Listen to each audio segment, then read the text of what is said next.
Picture this, a nation so powerful that it crushed every enemy in its path. Its warriors were feared, its cities impenetrable, and its wealth limitless. Nineveh, the mighty capital of Assyria, seemed invincible, but God had seen everything.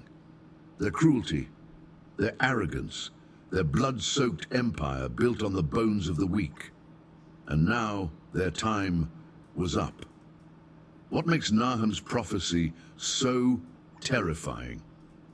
Unlike Jonah, there's no second chance, no call to repentance. The judgment is final. God had once spared Nineveh when Jonah preached repentance, but they squandered that mercy. Now there would be no escape. The question is, why did God wait? And why does this matter for us today? Could this same judgment be waiting for nations today? Could the empires of our time, powerful, wealthy, seemingly untouchable, be standing on the edge of destruction without even realizing it? What happens when a nation refuses to change, when it mistakes God's patience for his approval? We put timestamps for each section in the description, so you can easily go to the topics that interest you the most. If this deep Bible stories video gives you a fresh perspective, share it with someone who needs to hear this message. And don't forget, we've converted our most popular videos into ebooks, so check the link in the description. If you'd like this video in ebook format, let us know in the comments.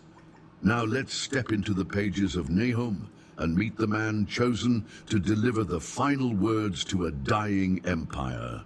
As we leave the thunderous opening of Nahum's prophecy, it's time to ask, who was this prophet? Who was the man chosen to deliver such a terrifying message of doom to one of the most feared empires in history? To understand Nahum, we need to dive deeper, not just into his life, but into his name, his mission, and the world he lived in. Because in a twist that seems almost ironic, Nahum's name means comfort or consolation. But how could a man preaching judgment and destruction possibly bring comfort? Let's find out.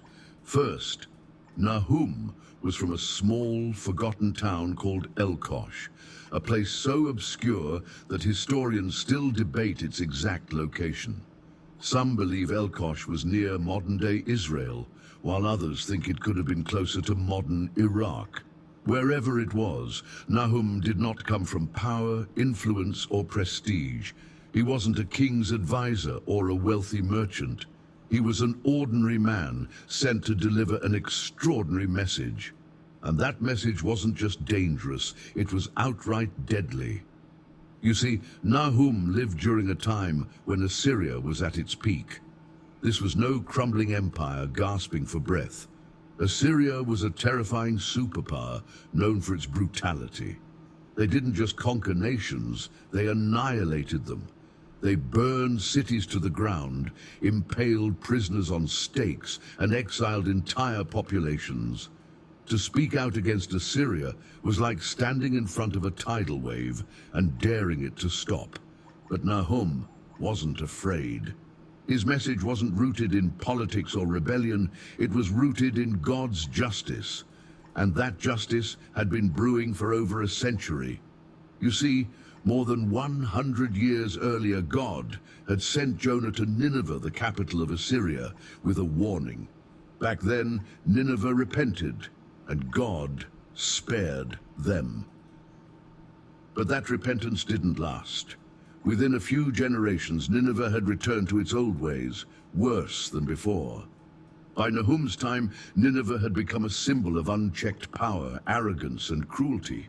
They believed they were invincible, untouchable, unstoppable.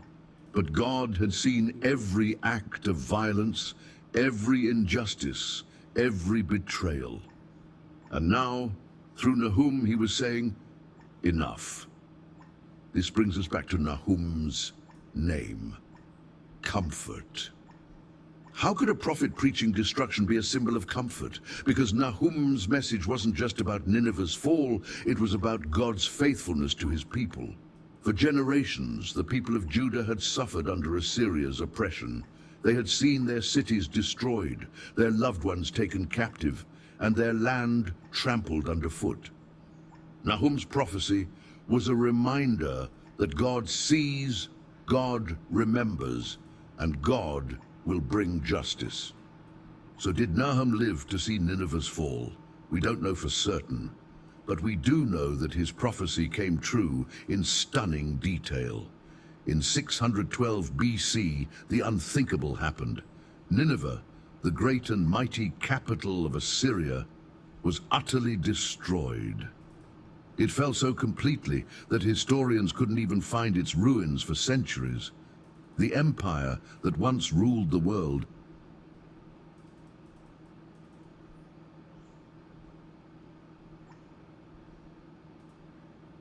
stunning detail. In 612 BC, the unthinkable happened. Nineveh, the great and mighty capital of Assyria, was utterly destroyed. It fell so completely that historians couldn't even find its ruins for centuries. The empire that once ruled the world vanished overnight. But Nahum's message wasn't just about ancient history. It's a message for every generation. It's a reminder that no empire, no leader, and no nation is beyond God's reach. Pride comes before the fall, and justice may be delayed, but it is never denied. As we move deeper into Nahum's prophecy, we'll see exactly how God's judgment unfolds and why this ancient warning still echoes in our world today. Buckle up, because the fall of Nineveh is just the beginning. Nahum's prophecy is about destruction, but before he even mentions Nineveh, he gives us a terrifying vision of something far greater, the wrath of God. This is not the soft, tame image of God that modern culture often promotes.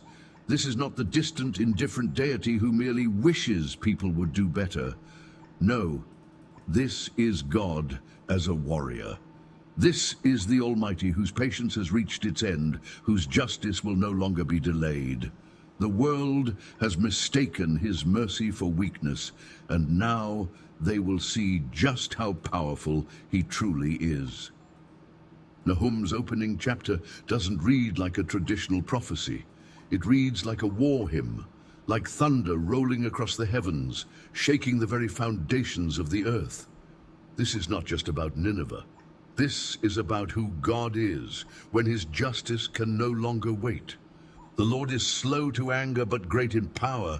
The Lord will not leave the guilty unpunished. Nahum 1:3. These words should comfort the faithful and terrify the wicked. Slow to anger, but great in power. God's mercy is vast, but so is his justice. He waits, he warns, he calls for repentance, but when the time comes for judgment, there is no escape.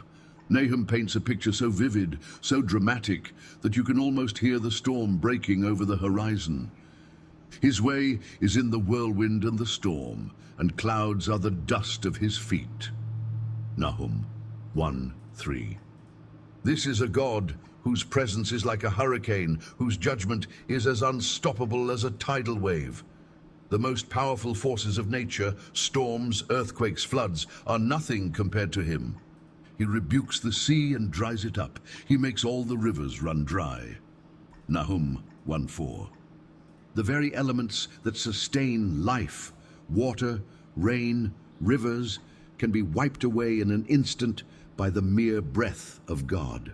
The message is clear. Nothing can stand before him. Then Nahum takes it further, describing the complete and total terror of the Lord's presence. The mountains quake before him, and the hills melt away. The earth trembles at his presence, the world and all who live in it. Nahum 1:5. Can you picture it? The strongest, most immovable parts of creation, mountains themselves, crumble before him. If the mountains can't stand before God, how can Nineveh? How can any kingdom